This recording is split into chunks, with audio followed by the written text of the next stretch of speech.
When Charlie Parker, the great jazz musician, said, "Don't play the saxophone, let it play you," he was saying that good musicians are in a state of flow. The Oxford English Dictionary defines flow as something that moves steadily and continuously in a current or stream.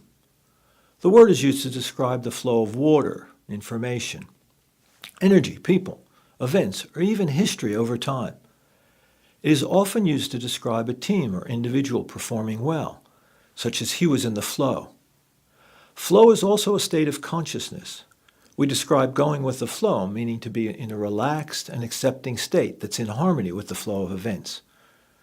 The experience of flow has been extensively described and researched by Professor Mihaly Csikszentmihalyi. He defines flow as the mental state of operation in which a person performing an activity is fully immersed in a feeling of energized focus, full involvement, and enjoyment in the activity. Csikszentmihalyi's research studies have shown that there are definite characteristics of being in the flow and certain conditions that help bring it about. He states that to experience flow, there must be a balance between the amount of challenge in the activity and the level of skill of a person he has. If a person has a lot of challenge but not enough skill, they experience anxiety. If they have a lot of skill but not a lot of challenge, they experience boredom or apathy. Flow is experienced most frequently when the level of skill equals the level of challenge. Ginny Whitelaw, Zen teacher and author of The Zen Leader, describes this as samadhi. Doing work we enjoy, we may slip into a sort of work samadhi or flow state. When we lose ourselves in the task, time disappears and we only recognize we've been in this state once we leave it. When the right inner and external conditions of flow occur, the following characteristics are commonly experienced. A different sense of time. In flow, time doesn't seem to pass the way it ordinarily does. Hours seem to go by in seconds, or sometimes even stand still. Athletes often talk about an altered sense of time, especially in highly competitive events when things seem to be moving in slow motion. Loss of self-consciousness. When a person is in flow, the focus and awareness of self disappears. A surfer recalls a moment when he was in a wave. Your mind isn't wandering. You're not thinking of anything else. You're totally at one with the wave. You're not thinking of yourself as separate from the immediate activity. There's a sense of unity, a merging of something beyond oneself. The surfer becomes one with the wave, the jazz musician becomes one with the music, and the racing car driver becomes one with the car. This experience is common in team sports. Team members describe moments when they become one with the team. This is often described as the most satisfying part of being in a team, especially when the team performs well. Merging of action and awareness. During flow, a person's attention is completely absorbed in that activity. No mental or emotional energy is spent on anything else. All the attention is on what is relevant to the activity in the present moment. Purposeful goals and purposeless moments. Flow appears and happens when a person knows what the purpose or goal of the activity is. A mother gets fully involved with her baby because everything she does is respond to the baby's needs. A rock climber has a clear goal, to get to the top of the cliff face. Relevant immediate feedback. Feedback is part of the flow process. During flow, a person and team gets relevant feedback. A rock climber receives immediate feedback. If he makes a mistake, he falls. A soccer team sees a goal when they play well. Feedback can come from the activity itself or from others. No fear. Descriptions of flow often include a feeling of relaxed calmness. There are no worries or concerns of failure or injury.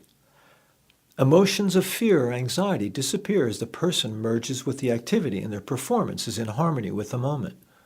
There are many descriptions of a person feeling fear before or after a life-threatening experience. But while in flow, they operate fearlessly. In control, yet letting go. In flow, there's no concern over loss of control or the need for control because the person and the situation are one.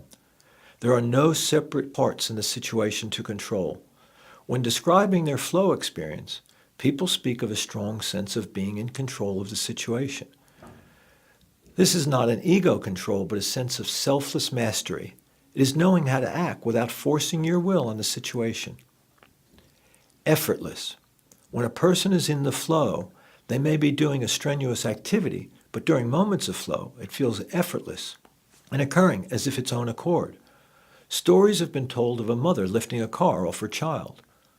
One person described sawing a huge log with a handsaw.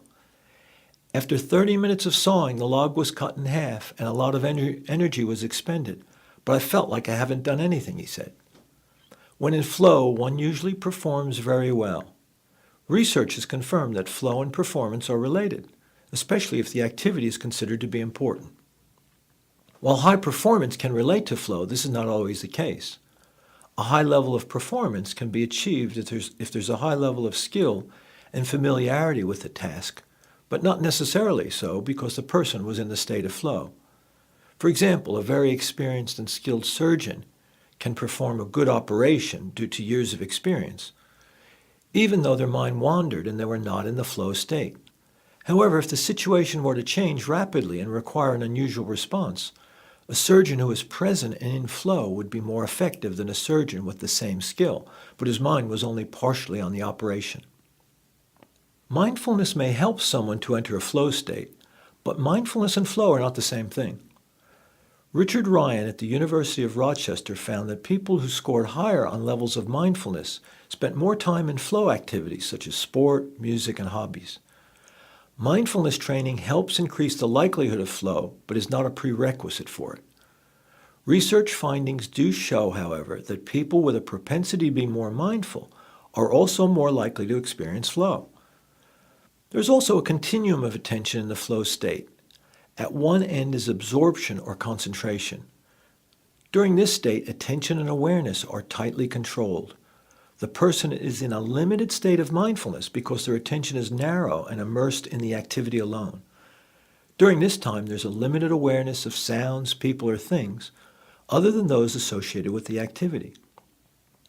In full absorption, concentration is so strong it cuts out other sensations. This type of flow occurs when you're totally focused on the event or activity. People absorbed in this state experience many of the characteristics of flow: an altered sense of time, a loss of self-consciousness, a heightened sense of the moment, and a merging of awareness and action. This type of concentration is also referred to as tunnel vision. Studies show that tunnel vision can reduce a person's visual field by as much as 70%. In one study, 94% of police officers reported experiencing sensory distortion under fire, and 62% of the officers described time as in slow motion, the same as reported during a car accident. A similar kind of absorption occurs when a person is lost in their work or becomes fascinated with a particular aspect of the moment. A geologist described looking at a rock for what he thought was 20 minutes, then realized that hours had passed. He was not aware of the passing of time and forgot even to drink his cup of tea. In this case, the person got lost in one aspect of the moment. The rock heightened his interest and attention. In both these situations, either a threat or something of strong interest drew all of the person's attention. All mental and emotional energy was given to the object of their attention, with no awareness of other things happening in the moment. At the other end of the continuum is mind flow, where there is a focus on the moment with a broad awareness of the totality of the situation, including sounds, sensations, things, and people. In mind flow, ego awareness is dissolved, not absorbed, into the moment. No mental or emotional energy is used to hold or protect the self. More specifically, no ego exists at that moment, so awareness widens to other elements of the moment, and therefore performance is better. Research shows that higher performing athletes have a wider and greater awareness of environmental stimulus. The state of mind flow, therefore, has a unique quality that includes being selfless in the moment and a wider awareness of other people and information in the moment. This results in a different quality of flow and greater ability to respond to a changing environment. It is also a state that goes beyond the ego and contributes to something larger.